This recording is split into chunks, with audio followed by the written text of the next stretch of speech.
नमस्कार दोस्तों। सुंदरगढ़ नाम के एक शहर में एक बेहद पुराना घर था। उस घर के सब लोग वो पुराना घर को भूतिया और अपशकुन घर कहते थे, क्योंकि जो भी इंसान वहां रहने के लिए आता था उनमें से किसी न किसी के कारण किसी न किसी की मृत्यु हो जाती थी।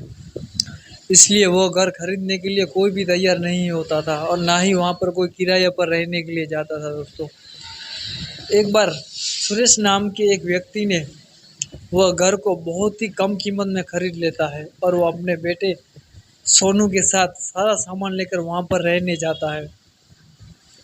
घर में आने से 1 से 2 दिन बाद ही सुरेश को अपने आसपास अजीबोगरीब घटनाएं होने का एहसास होने लगता है। पहले तो वो इसे नज़रअंदाज करने लगता है, लेकिन जब उसे घर में किसी की मौजूदगी का एहसास होने लगता है तो वो सतर्क हो जाता है।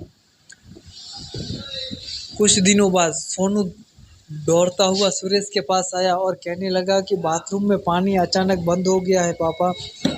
उसने वहां सफेद कपड़ों में एक औरत को देखा है। इतना कहते ही सोनू अचानक चुप हो गया और सुरेश की ओर उंगली दिखाते हुए कहने लगा, पापा वो औरत आपके पीछे खड़ी है। इतना कहकर सोनू ने डर के मारे चीखने लगा। सुरेश सोनू को अपने गोद में उठाकर उसी वक्त घर से बाहर निकल गया। सोनू बहुत ही डर गया था और उसका डर भगाने के लिए सुरेश ने सोनू को एक कुत्ता खरीद कर दे दिया। अब तीनों साथ मिलकर उस घर में वापस आ गए। कुछ दिनों बाद बहुत तेज बरसात में जब अचानक घर की बिजली चली गई तो सुरेश ने आस पड़ोस के घर में झांक कर देखा तो सभी के घरों में बिजली दिखाई दे रही थी और उसके ही घर में बिजली नहीं थी। सुरेश को लगा कि जरूर पावर सप्लाई में कुछ गड़बड़ी हो गई होगी। इतने में ही सोनू को जोर से चिल्लाने की आवाज़ आती है। सुरेश टॉर्च लेकर दौड़ता हुआ उसके पास जाता है। सोनू को दोबारा से घर में वही औरत दिखाई देती है। सोनू को डरता हुआ देखकर अपने साथ बिजली ठीक करने के लिए पावर हाउस लेकर आता है और उसका कुत्ता भी यहाँ वहाँ देखते हुए जोर जोर से भौंकने लगता है। सुरेश को अब आभास हो गया होता है कि कोई उसका पीछे आ रहा है।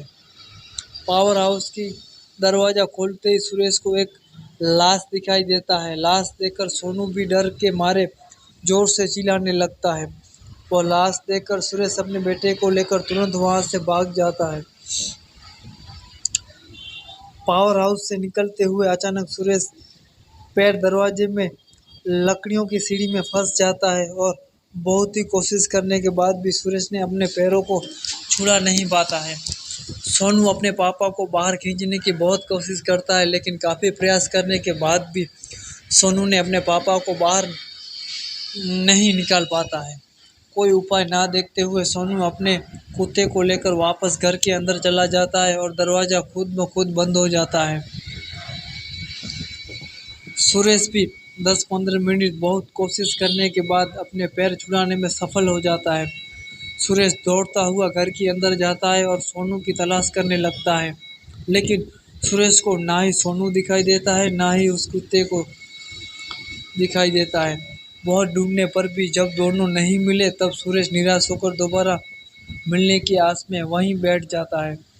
अगले ही दिन घर की बिजली को ठीक करने के लिए इलेक्ट्रीशियन को बुलाता है, लेकिन वो इलेक्ट्रीशियन घर की दरवाजे में ही जाने से पहले ही वो दरवाजे से ही उल्टे पाँव भाग जाता है। सुरेश भी वो इलेक्ट्रीशियन के पीछे पीछे जाता है और कहता है कि क्या हुआ, वापस क्यों आ गए। तब इलेक्ट्रीशियन की बात सुनकर सुरेश बहुत ही डर जाता है और उदास हो जाता है। सुरेश को एहसास हो जाता है कि उसका बेटा सोनू अब वापस कभी नहीं लौट पाएगा। उसके बाद सुरेश वो घर छोड़कर हमेशा के लिए चला जाता है। ये आप दोस्तों, ये कहानी आपको कैसी लगी? अगर ये कहानी आपको अच्छी लगी हो तो इस वीडियो को लाइक करें और जो हमारे चैनल पर नए हैं तो सब्सक्राइब करें। और हाँ, इस वीडियो को अपने दोस्तों के संग शेयर करें जो कि ऐसी वीडियो देखने में इंटरेस्टेड है। अब बात आती है इस कहानी की सीख की। दोस्तों, किसी भी चीज़ पर आपने समय और धन अगर निवेश करने से पहले अच्छी तरह उसकी जांच पड़ताल नहीं की है तो आपको बाद में पछताने का मौका मिल सकता है। तो आप अपना समय और धन जहाँ भी निवेश करें, जाँच पड़ताल करने के बाद ही निवेश करें। थैंक यू दोस्तों।